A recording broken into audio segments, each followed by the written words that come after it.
Good afternoon and welcome to today's OR Today webinar, Truth or Dare, is an LSO required? Today we are joined by Vangie Dennis, Consultant for Perioperative Consulting, and Patti Owens, Consultant for AestheticMed Consulting International. Vangie is an independent consultant and lectures on lasers and nursing practice, both nationally and internationally for the Association of Operating Room Nurses, as well as various associations and conferences. She is a distinguished perioperative nurse leader, educator and consultant with over 45 years of experience in surgical nursing and healthcare leadership, and is widely recognized for her expertise in laser safety, surgical technologies and perioperative best practices.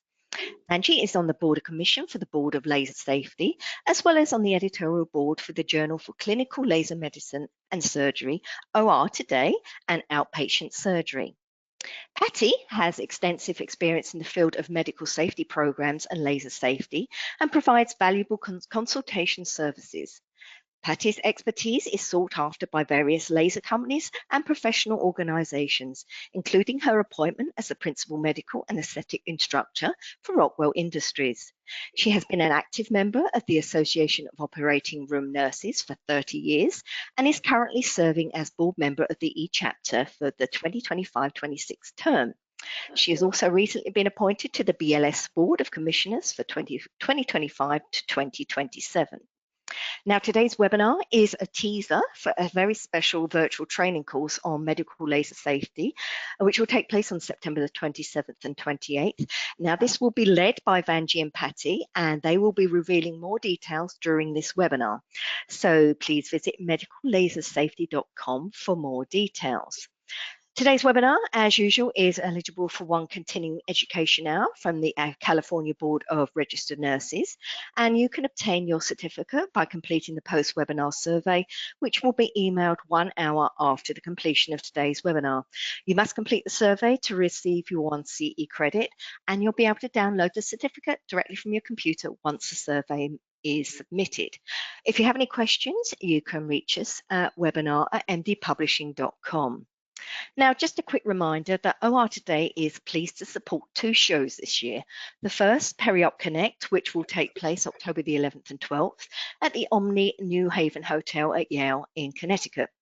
And the second show, Southeast Councils of Perioperative Nurses, will take place November the 1st and 2nd at the World Gulf Village Renaissance in St. Augustine, Florida. Please join perioperative professionals for CE accredited education, exhibits with leading vendors, and great networking events. So for more information and registration details for both these events, please visit periopconnect.com and southeastperiop.com. Let's kick off today's webinar by giving away one of our OR Today live lunch bags to the attendee that can tell me the answer to the following trivia question. July is National Blueberry Month. Which state is the largest producer of blueberries? Answer now using the questions feature on your dashboard, and I'll reveal the answer at the end of the webinar. We'll be having a live Q&A at the end of today's presentation, so please submit your questions anytime using the questions feature on your dashboard. As I mentioned earlier, our presenters today are Vangie Dennis and Patti Owens. So Vangie and Patti, you may begin whenever you are ready. Wow, thank you, Linda, for that wonderful introduction.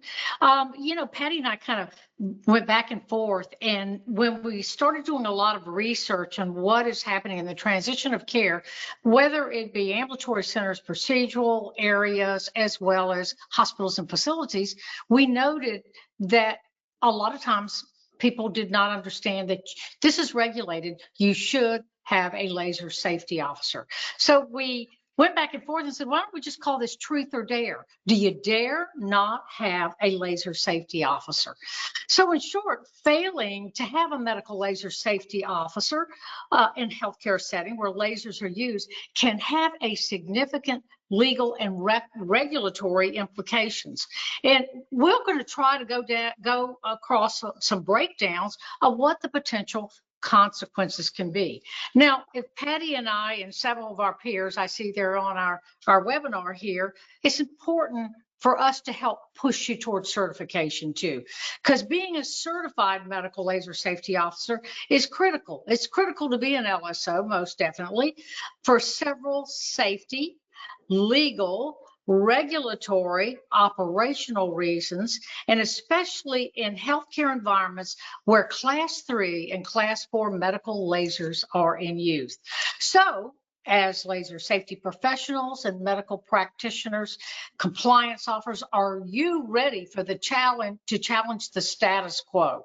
And the question is whether an LSO is required and uncover the latest safety compliance standards concerning lasers, whether they're leased, rented, or owned. This is Truth or Dare.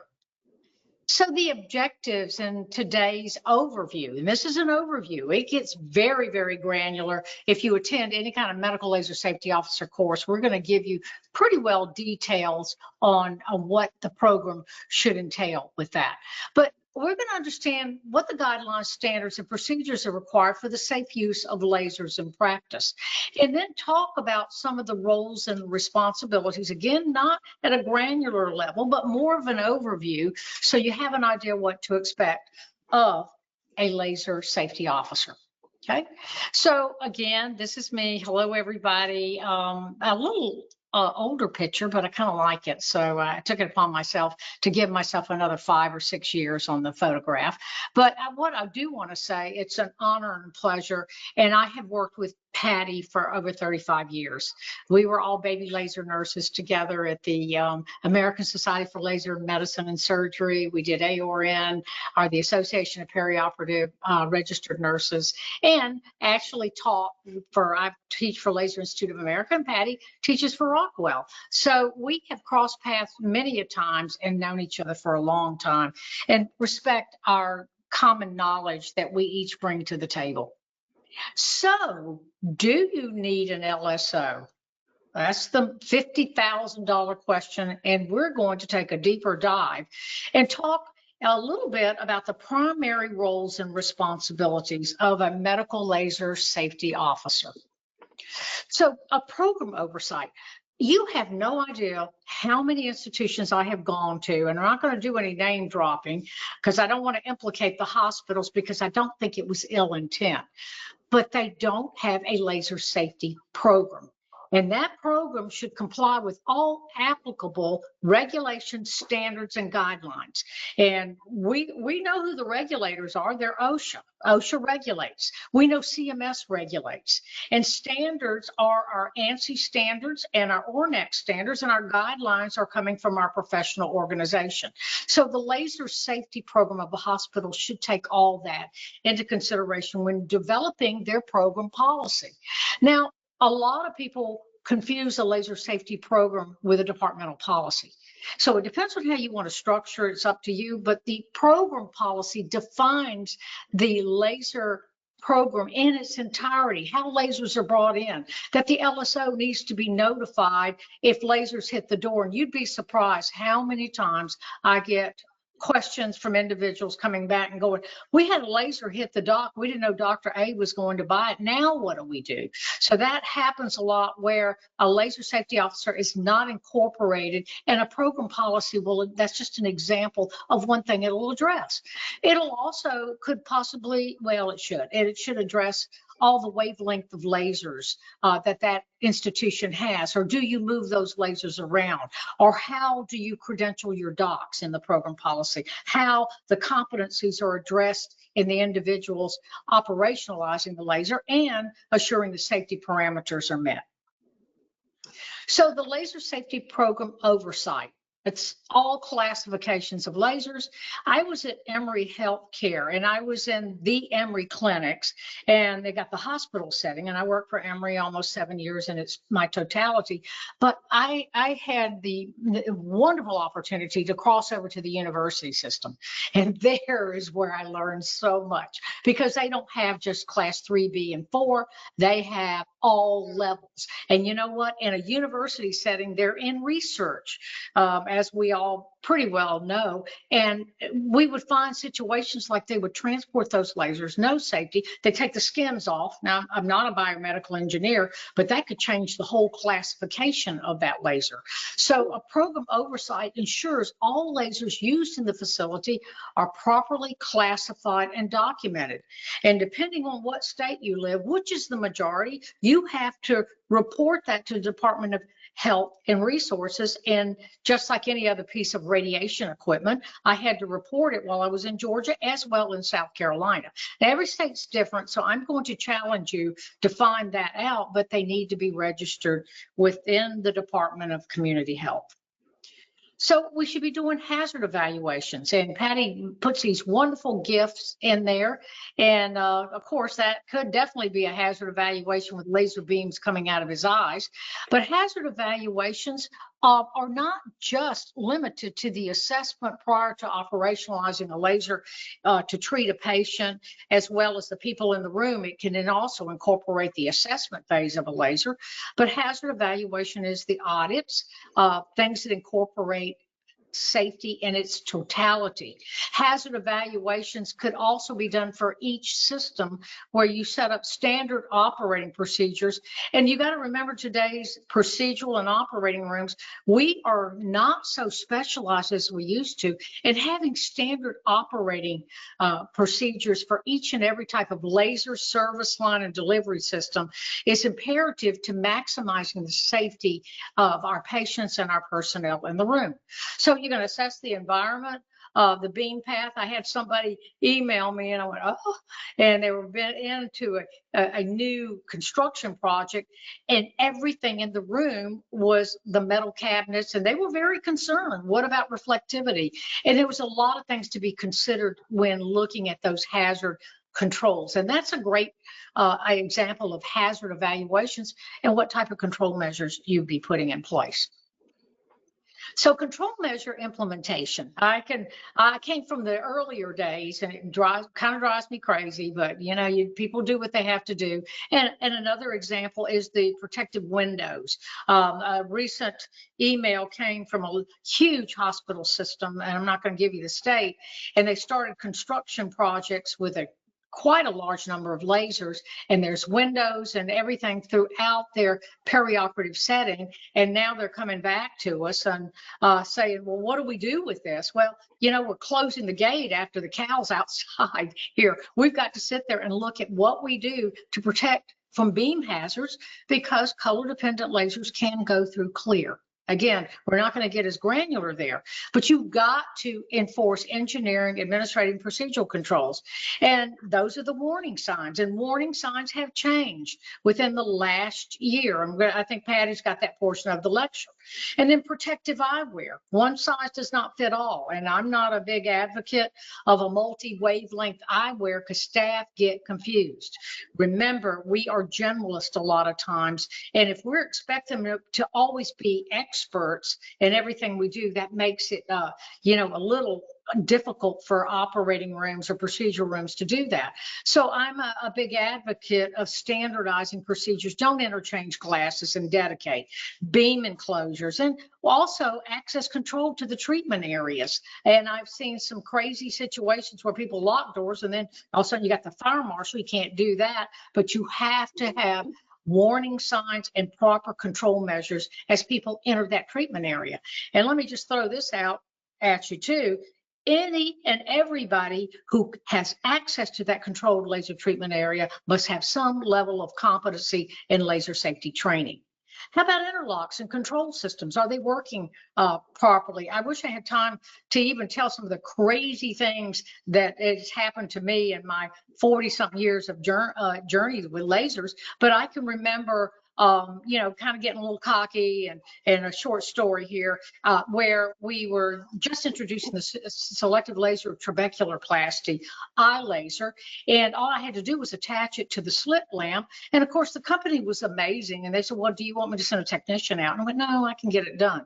My failure in this story was to ensure interlocks and key control. The interlock was removed for good purposes so it didn't break off on the back of the laser, but I failed to test the system's functionality properly. Well, we brought in 20 patients 100 miles away to do the SLT procedure, and it went into access foot pedal control, which is, I kept thinking, well, what's wrong with this machine? And it was, I didn't do my due diligence on assessing that interlock system.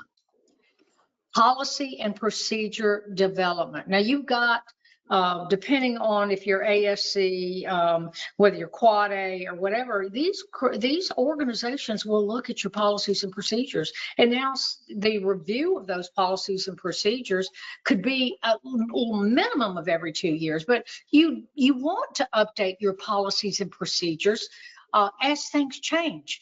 You may be a center that only has a carbon dioxide laser, 10,600 nanometers, and then all of a sudden here comes this 180 watt 532 green light, and everything changes there. So your policies and procedures need to be assessed, and I'm going to be honest with you, they need to be very much a part of either your safety or your laser safety committee. These are standard operating procedures for the use of the lasers in your facility, but they also address what type of safety protocol, because people are going to take it onto themselves if it doesn't get very specific about the area you're working on how you protect things. Also, the policies or SOPs would include laser alignment. You know, I've had people say in a fiber optic delivery, do we test fire that laser? You can't really test fire on a fiber optic for alignment, but what you sure can do is turn it on and off. How about the emergency shutoff? Do we know where that is on the laser? Or incident, or what they call variance reporting.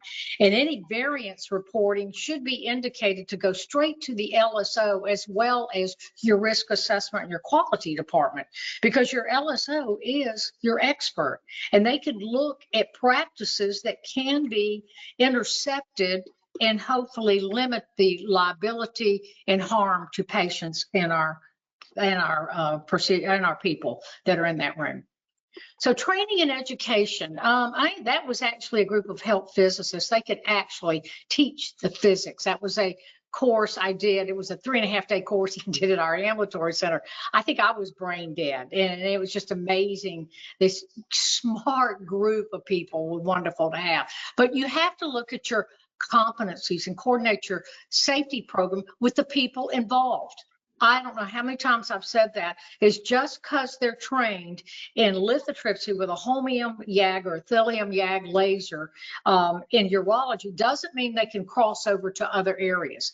So my recommendation is competencies need to be wavelength specific, even manufacturer specific, and delivery system, and ensure staff have the knowledge about the laser classification, because if an audit comes in, or if CMS comes, or if OSHA steps in, they're going to not go to the LSO, they're going to go to your staff for your competency. So work hand in hand with your educator in making a more robust training and education system. Audits are another thing, and I've seen simple audits with just a check sheet. They're great for just going in and doing maybe a hazard assessment, or what we do is environment of care audit. We do checklists like that, but you really need a more intense audit for you to be able to, as the LSO, know exactly what's going on in your system. So regular audits with a check sheet are fine, but more intense audits need to be performed. And people say, well, I do rentals. Okay, if you do rentals or lease, you need to find out what their education is. And I'm just giving you examples of what an audit would have and what their company is. Or do they have a rotating staff on people who are coming in to operate these lasers? What are their competency? But even if you have one laser or lease or rent or own a multitude of lasers, it's going to dictate how often you do that audit. And an audit, it should be done a minimum of once a year or more frequently. And with that audit, take a look at some of your variance reportings or your incident reports. Everybody calls it something different, and that will show you trends. Like when I was at one of my hospitals, I'm not going to drop their name, I was the LSO for 22 hospitals, and we started looking at a certain practice, fibers were breaking. Well, what was the team doing? So our committee, our laser committee, would get together and start to trend these variance reports to see what standard operating procedures we could put in place to intercept that. And compliance. Oh, do you get that? Is this really regulatory? Do we really need it? Oh, yeah. Who's our regulatory bodies? FDA regulates manufacturers, so they can't falsely advertise what your laser can do. But OSHA regulates CMS. Yeah, they regulate because they're going to affect your reimbursement. So it's an indirect regulation. Okay, so there's other authorities out there that regulate, but they look at our standards, our practices from our professional organization when they come in to audit that. And I think it's so important for these organizations to know if and ask the question, do you have a laser program in place? Not so much to find somebody or affect their reimbursement with CMS, optimize safety to the individuals in the room and our patient, because it's not just about our patient, it's about those that are in that room with the laser. So there are many, many types of accreditation compliance. Patti and I talked about that. There is the Joint Commission, the TJC, and then you have ambulatory healthcare settings, AAA, Quad A, and who is new and joined at my last hospital, which I really was impressed with them, is D&V. Now, it's a French acronym, so don't ask me to repeat that. But what I loved about D&V accreditation is they put experts in the area to look at it. They're not punitive, they're consultative to get your program up and running. So that is the D&V, and I would add that to the slide if I could right now. So kind of keep that in the back of your mind, because I'm sure there are a lot of you that have D&V that accredit your organizations. So I want to turn the baton over to Patti. Patti? Hello. That was excellent. Thank you. And I'm just going to now look at my slides here, and we're going to get going. And here we go. Get my glasses on. It's a sad state of affair here. Here we go. Hopefully everyone can see they're coming up.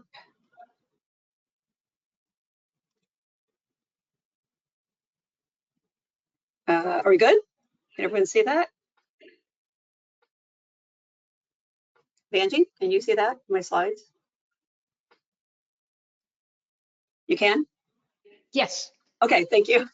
I'm sorry, I was trying to be polite, not talk. Okay, well, don't be polite. Okay, so with this, I just want to say that, first of all, it's such a pleasure to be here today and to work with Vangie and OR today. It's just, as Vangie said, we have known each other for over 35 years. She's been my mentor and a colleague, a friend, and it's just fun to be able to collaborate and discuss laser safety, and especially the need for a medical laser safety officer. And if you haven't gathered, you know, the LSO is really the quintessential individual in the development and the monitoring, the oversight of a laser safety program, and to help mitigate any hazards. And so what we're going to do now is talk about, back up one, incident investigation. And we're going to start here because we're continuing what the role is of this medical laser safety officer. And, you know, part of this is regulatory. You know, if you look at your ANSI document, Z136.3, the latest version, 2024, and you look at section 6, it will discuss medical surveillance. And likewise, if you have AORN guidelines on laser safety, look at section or guidelines number 12, you'll see you know, more of the guidelines that are supporting this talk today. But with that, when you look at the ANSI guidelines, the ANSI.3 really mirrors the language that's in the mother document, the horizontal standard of the ANSI Z136.1 that was published in 2022. And it talks about how to proceed if there is a laser-related incident or suspected incident, near miss, whatever you're going to be looking at in your facility. It does say that a medical exam needs to be conducted within 48 hours of this incident. And it does note that there are some longer wavelength lasers, especially lasers that are used in hair removal, some diodes, alexandrites, and of course our ND-YAG, that can actually, the effects of an optical injury could not be seen immediately. It could be seen over the next 24, 48 hours, even beyond that. So medical surveillance is imperative. And this is what is outlined in these two standards. And so with that, you want to make sure that you have policies, you have procedures reflecting if there would be an injury or suspected injury at your facility. And it does say that if there's retinal suspected injuries from wavelengths that are 400 out to 1400 nanometers. So these are in the visible spectrum, 400 to 700 nanometers, and 700 out to 1400, which is your infrared. We have a lot of lasers in there, pulse dye lasers. We have our green light lasers. We have a lot of our ophthalmology lasers. We have our diode lasers, obviously our ND-YAG lasers. These lasers could cause retinal injury. And we'll talk about more about this in our class in September. But because of that, if you suspect any injury to occur, they should be seen, they need to be seen by an ophthalmologist for an extensive macular and fundal exam. So that should be, all of this should be reflected in your laser policies and procedures that are going to be passed by your safety committee or your laser safety committee, whatever sort of institutional committee and infrastructure you have for your risk management. Also, what's really important is you have a surveillance record, and we can share that in our class in September. It's going to have basic demographics. You're going to have a discussion of what actually happened. You're going to discuss wavelengths and parameters and settings, and then you're going to go on and document what sort of results were found initially during an eye exam and as time went on, because this could be temporary or a permanent injury. Also with that, it is regulatory, that you do need to pull a piece of equipment if it has malfunctioned, okay? This is under the OSHA lockout and tagout law. And so you want to make sure that's in your policies, procedures, and also you want to make sure that if it is a piece of defective equipment or an accessory that caused this injury, you want to contact your manufacturer, obviously everyone within your laser committee, your safety committee, your risk management, and you also may need to then file a report within the Medical Device Act, and that's under the FDA, and that is regulatory too. So there is quite a bit of detailed work and documentation and follow-up and surveillance that just deals with accident investigation. Now, this is another area of the MLSO that is also regulatory, okay?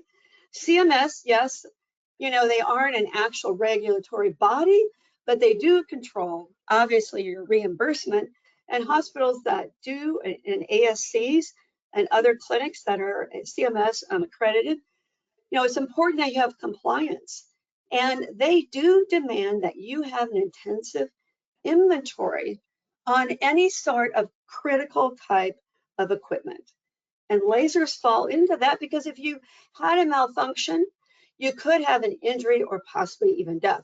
And that is why it's a critical piece of equipment. And so in this inventory, which is usually kept by Biomed, you want to specify any lasers that are rental lasers, purchase lasers, lease lasers, and that should be detailed by their classification, their wavelength, location. We'll go more about this in our class in September, but there's about 7 components that CMS and likewise Joint Commission and likewise HHC and some of our other accreditation organizations want to see in this inventory, okay? Also, you want to make sure that you have the manufacturer information. That should be in your user guide that was supplied with each laser device. If you rent them, get it from a rental company. If you lease them, figure out where your leasing agent is. If you own them, you got to find them, okay? And that is information by the manufacturer. And that is very important because it's going to tell you what is your preventative maintenance schedule for this device, because you have to follow it completely with 100% compliance. That is under the Joint Commission and AAAC and CMS, okay? So you have to have a record. It's usually kept by Biomed, but you want to make sure that all your PMs are done. Any problems with the lasers, any particular service that was done, any fault codes, any sort of malfunctioning has to be documented in your service records. And then if your laser is not working, any sort of technician that comes in, or if you repair it in-house, you have to have documentation of the qualifications of that technician. This is all mandatory. This is all regulated. Now, you probably gathered from Vangie's first section, a great talk. The LSO is the liaison. It's the liaison with your laser team, your laser department. Your laser users, or whoever is credentialed to actually employ that laser device. Physician, it could be a different type of practitioner. And then they are the liaison with your laser team, your laser operators, the laser managers. You might have a laser safety site contact or your laser specialist that's in the room. They're also the liaison with your laser committee or your safety committee, any sort of infrastructure as far as risk management or environmental care committees that you have, as far as risk management of your laser department. You also are this communicative person between your facility and the manufacturers.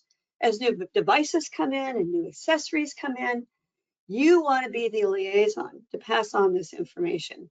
And of course, you always want to be there to look at your regulatory agencies. AAAC is going to be coming up with a new version of their accreditation guidelines.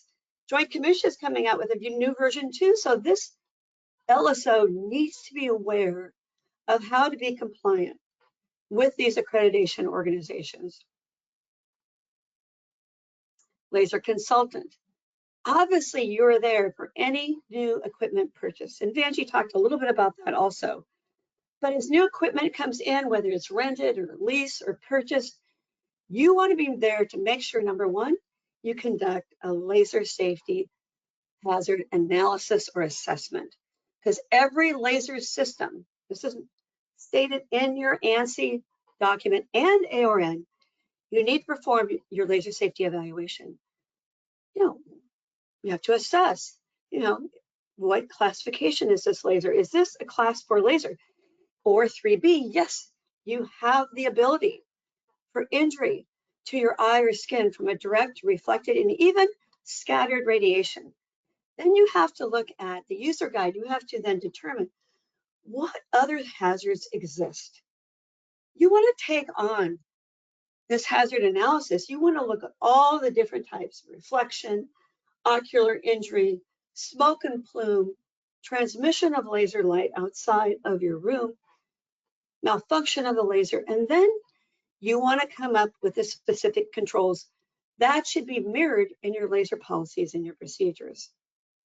Also, every time you have new equipment, whether it is rented, leased, purchased, owned, whatever, or a new procedure, you want to make sure that physicians are credentialed to use this device. And you also want to make sure the staff has the appropriate education so that they know the hazards associated with this laser.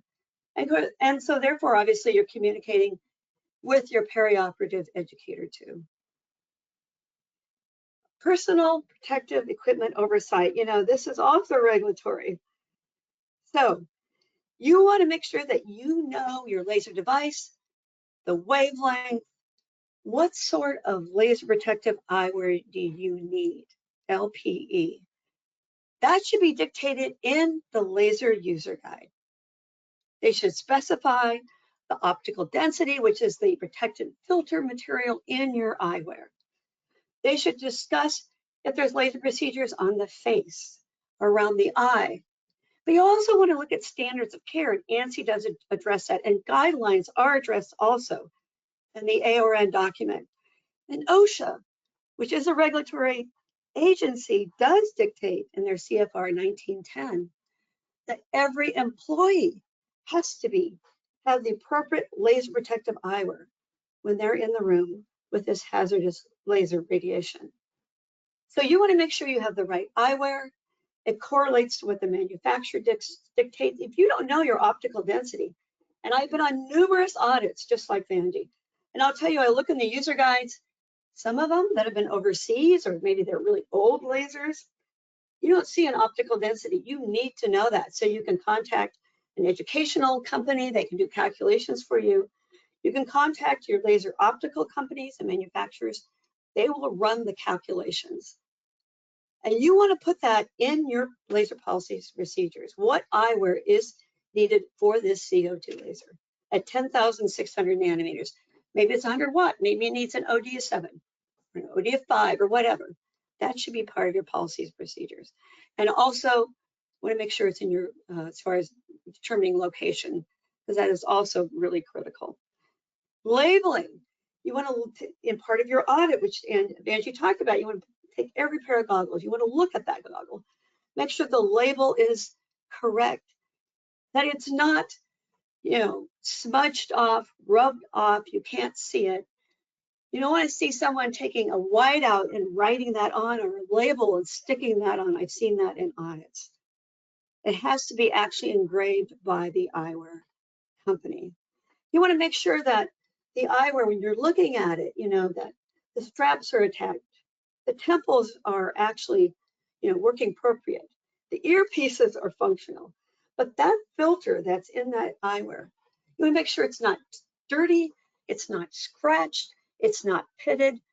Several times I've seen the actual lens of that eyewear pop off. You don't take super glue, Gorilla Glue, and try to fix it yourself. You could have light leaks and a hazard result. You send it back to the company for repair. All of this is important. And the storage of it. Numerous times, I know, Vangie and I can attest, you'll see bins with all these goggles just thrown into it. How do you know they're the right pair of goggles? And that's how they get scratched, and that's how we can have an injury. So, this is a required position. As you've heard me discuss, OSHA does discuss the need for a laser safety program and a medical laser safety officer. ARN has guidelines, which Vangie and I were instrumental as expert subject matter contributed towards the ARN guidelines. ORNAC, Canadian standard, and CNS, Canadian standard. You want to look at those guidelines so you know exactly what the requirements are. And ANSI and ARN, if you go into that ANSI 1.3, they will talk about medical laser safety officers. They will talk about a job description. And if you go into the ARN and you go into the section 12, they'll give you a job description. But it is a requirement. And this could be a full-time or a part-time role. All of us are wearing multiple hats. You could have ancillary people helping you. We'll talk about more of role delineation, job description, responsibility within your facility, or if you're in charge of multiple facilities. Obviously, you have to be able to work. And we have seen everyone from biomed to radiation safety officers to risk assessors to OR managers to OR techs to OR RNs, physicians, all of these people wearing the hat of an LSO, providing they have the appropriate safety and education. It also talks about, if you're in a smaller area, if you're not in a huge institution, like a dermatology setting, or an ophthalmology clinic, or a veterinarian clinic, or a dental clinic, you can network with experts if you're the LSO, physicians, manufacturers, other peers, or you can even hire outside experts to help you to design and manage your medical laser program as the LSO. So as Vangie talked about, the accreditation organizations, we have this huge section on that. Whether you're going to be, surveyed by the Joint Commission or HHC, DDN, Quad A, there's other accreditation organizations, but they do require that you have compliance, and it does require this designation of an LSO at your facility. Joint Commission put out a brand new survey for 2025. We'll be sharing that. Huge section on the role of the LSO. Quad A, huge section on laser safety and the role of the LSO. So what does our LSO, Medical Laser Safety Officer course offer? This is just kind of a teaser. We're still, expanding this, but we are going to do a deep dive.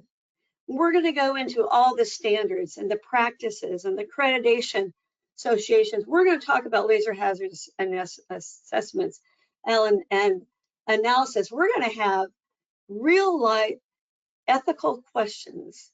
How do you handle this situation?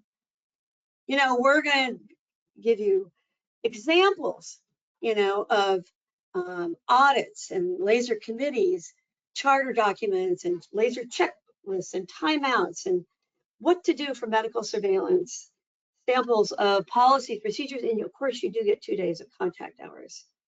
And this just kind of shows our outline. You can get on our website here that is going to be coming up, and you can see how it's being broken down. We're going to be going about physics. We're going to be discussing about the alphabet soup, the language, the foreign language you need to know to interpret some of these standards and guidelines. We're going to talk about all the different utilizations and all the different clinical settings. We do have breaks and lunch, by the way. And we're going to get once again into what you need to have reflected in your policies and procedures.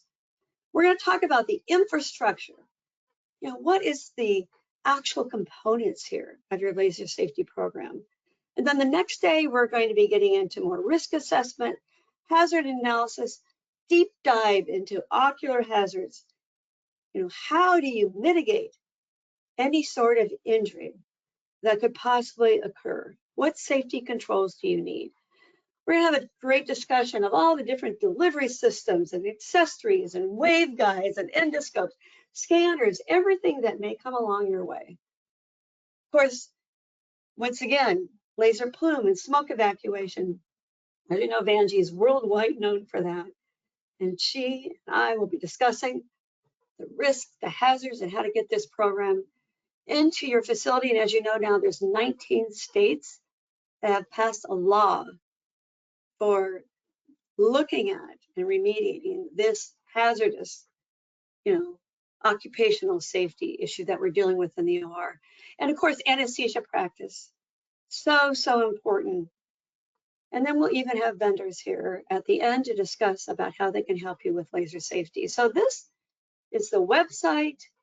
Take a picture of this, get on to find out more about our class. This is a QR code if you like to take pictures of it or do a screenshot on your phone. And we're also very, very fortunate in that we have been approved by Congratulations on completing BLS. your laser safety officer training. You're one step closer to becoming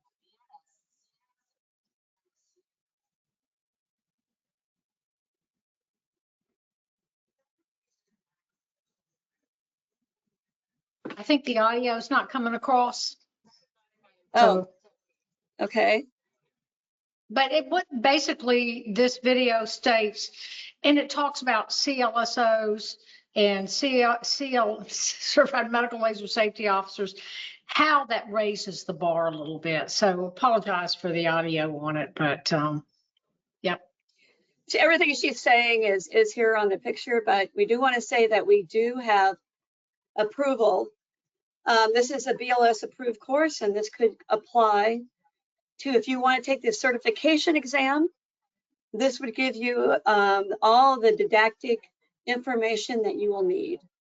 And you can use that during your application. So that's a really exciting aspect of our course also. And sorry that the audio did not come through.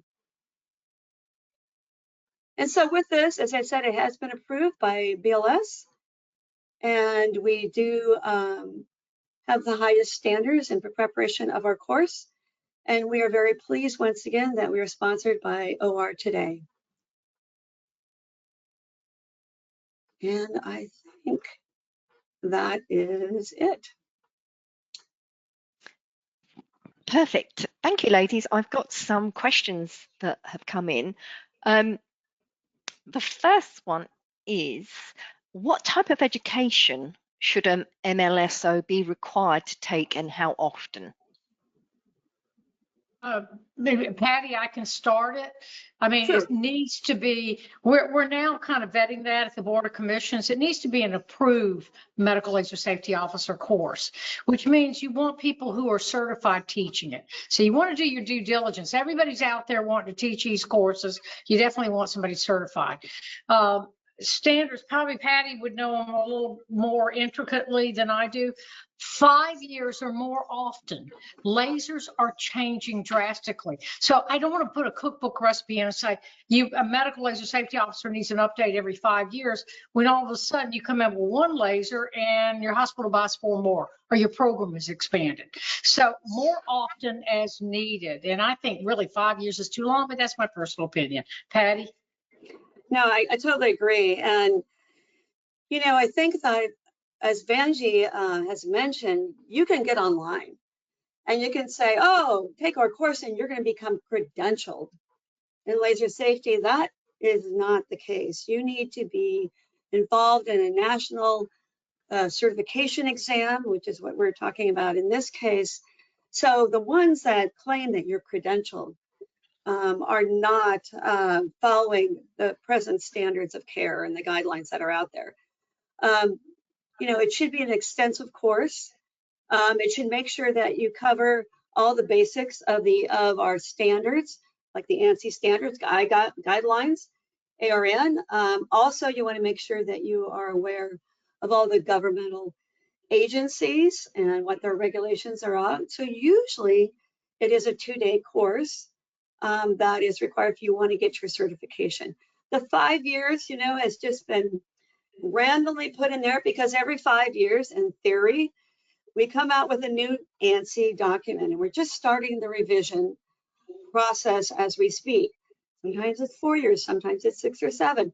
But I think it's really the responsibility of that MLSO to see if their program is being expanded, to see if they really are knowledgeable on that risk and hazard assessment. This technology is changing all the time. We are seeing just the advancements of wavelengths and also safety standards and how you can help mitigate those within your program. So I would encourage you to, if you are the MLSO, to really, you know, look at your previous training, your education, and what your competency level is at this point in time. Okay, perfect. Just before I move on to the next question, Patti, I've had an attendee ask, could you please reshare the QR code for the training course? Mm-hmm. Okay, so while you're doing that, I'll just go on to the next question and perhaps Vangie can jump in. I've got a question here. I hear the two titles of LSO and MLSO used interchangeably within the medical field. What is the correct name? In the medical field, it is a medical laser safety officer, but we use LSO in the medical field. But an LSO can encompass industry also. So you got LSO, that's the big generic terminology. But then when you start getting in, you want to differentiate a laser safety officer course for industry, we refer to ours as a medical laser safety officer course. But if your policy indicates LSO, that's okay too. Can everyone see that QR code? Yes, thank you. Okay, Thank perfect. you, Patti. Thank you. Okay, if you wouldn't mind just leaving that up while we continue. Yes, Perfect. we have numerous people, I know Vangie and I both, in our different courses that we teach, you know, obviously for professional societies, Rockwell, LIA, and other agencies, and that are laser safety officers, and they do deal with research and other aspects within a hospital system. And then we have the MLSOs that are more tuned to the medical science. That could be in a therapeutic, aesthetic, surgical, ophthalmology, vet, dentistry, whatever. Okay, perfect. Another question here is, if you have a laser that has a standby button on the pedal, do you still need a third person in the room as the laser operator, or is the surgeon now the laser operator? That has given us a lot of heartburn. And in Oh, fact, yeah. the guidelines with AORN readdress that, because he can activate it. And, if a surgeon's working on me or a physician's working on me, they're not going to have the focus they need on putting that laser on standby. What do the guidelines say? What do the standards say? They should have no competing responsibility in the operations of that laser. So is it a third person? Well, you can't cookbook recipe because you have ophthalmic lasers where the surgeon or the ophthalmologist is operating that laser. But in most of the cases, in procedural and operating rooms, you have that safety prime and a designated operator. The foot pedal button, that was a nightmare because they can inadvertently activate it and set the team up for inadvertent exposure. Patti? And I agree totally.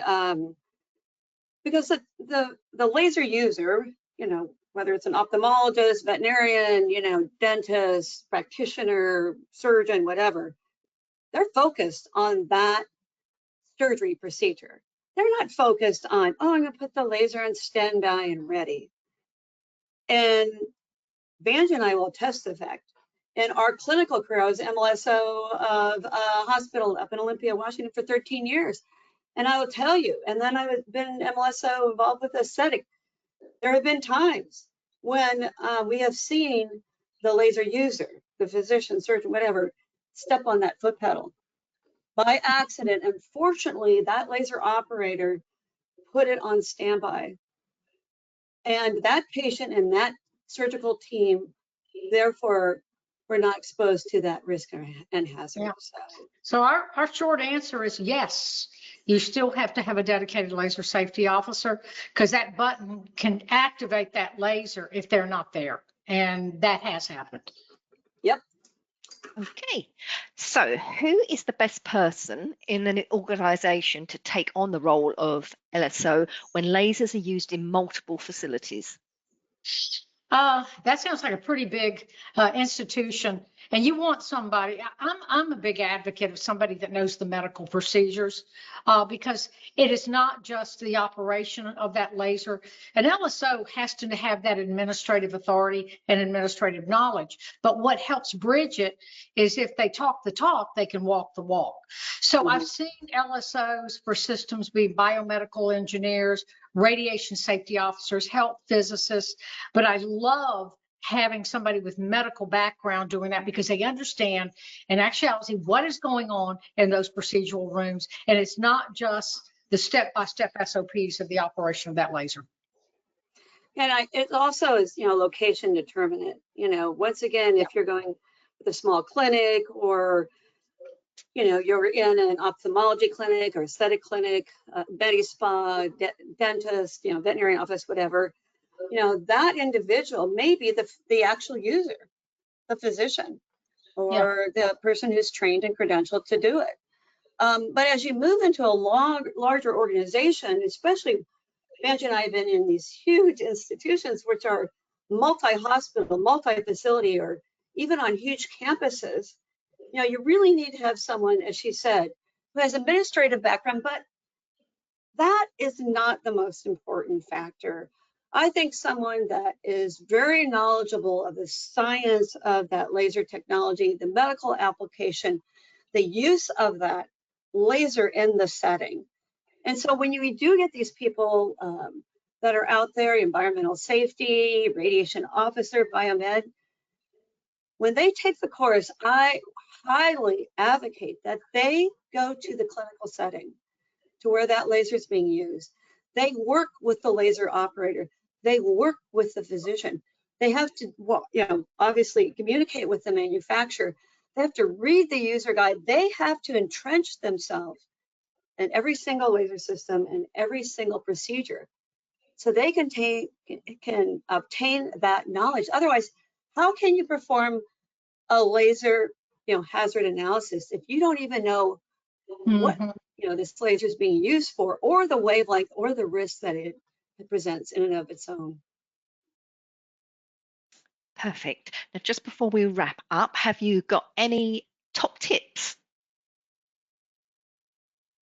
Can you repeat that, Linda? Sorry, before we wrap up, have you got any top tips for? Oh, top tips. Hassan, if you're coming from a hospital and you don't have an LSO, put the pedal to the metal, truth or dare. That is my biggest take home. When a survey was done by a large company on how many people do not have LSOs, it's over 50%. Do not depend on your rental companies to be your LSOs. They have an LSO for their companies, and well, they should. But a lot of hospitals have this misconception, again, that company is their LSO and they don't need it, or their team doesn't need to know the safety of a 532 nanometer wavelength or 10,600 nanometer wavelength laser, that you'll learn what all that is. They still must have competencies regardless of the rental. Those are my 2 tips.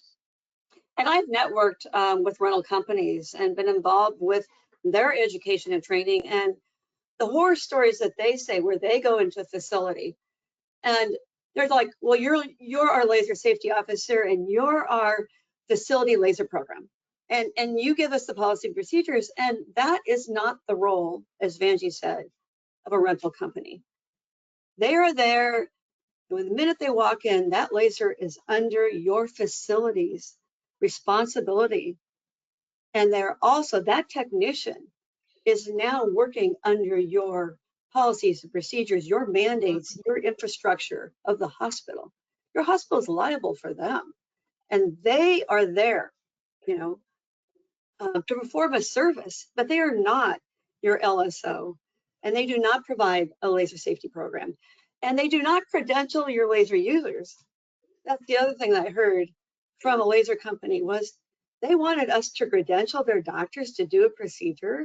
That is a medical staff issue. That is done within your facility. So that's my hot tip, both of our hot tips for today. Perfect. Thank you. Great. Thank you so much, ladies, for your time today and for such a great and informative presentation. Attendees, please remember to visit medicallasersafety.com for more details and registration for the virtual training course on September the 27th and 28th. Now, if you've got any questions regarding the training, please reach out to events@mdpublishing.com.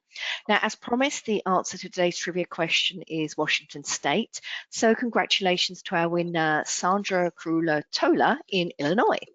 Just a quick reminder, you can obtain your CE certificate by completing the post-webinar survey, which will be emailed 1 hour after the completion of today's webinar. You must complete the survey to receive your certificate, and you'll be able to download the certificate directly from your computer once the survey is submitted. If you have any questions, you can reach us at webinar@mdpublishing.com. Please visit ortodaywebinars.live for more details of all our upcoming webinars. And if you've missed any of our past OR Today webinars, you'll still be able to view them on the website too. So thank you again for your time today, and I hope you all enjoy the rest of your day. Goodbye.